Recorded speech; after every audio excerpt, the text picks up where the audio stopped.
Elon Musk. Elon ain't gonna want me to be talking about this now. He's done such a great job over the years of rewriting who he is or what he is.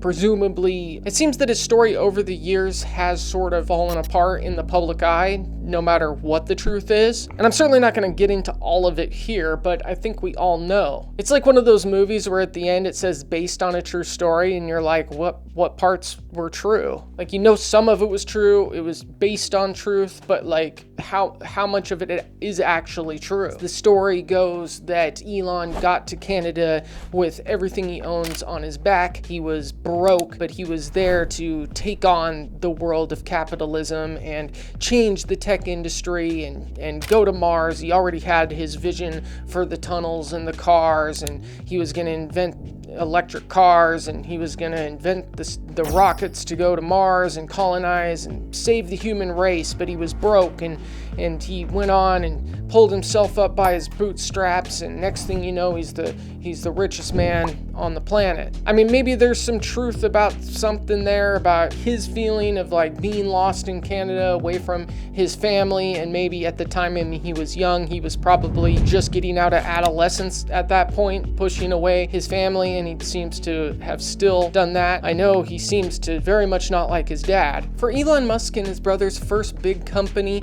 Zip2, they received at least $28,000 from their dad, Elon Musk. Elon Musk was an engineer and property developer in South Africa. He was considered very wealthy during apartheid South Africa during that time period, regardless of what his family was doing, if they were with it or for it or against it or whatever. It's also said that he owned a percentage of Zimbabwe's emerald mines, and that's where he got a lot of his money. But he also made a ton of money developing properties and being an engineer, possibly hired by that emerald company, but also hired by other people. I think Elon might have followed in his father's footsteps, no matter how he feels about the situation. So any notion of Elon doing it all by himself and hitchhiking across Canada and into the United States, meeting investors and doing this thing, that's just not the facts. I mean, there could be truth to it, and I'm sure he felt lost at that particular time in his life. And Elon seems like somebody that's always had very ambitious goals. There are a lot of things that point towards other family members as well, friends of family,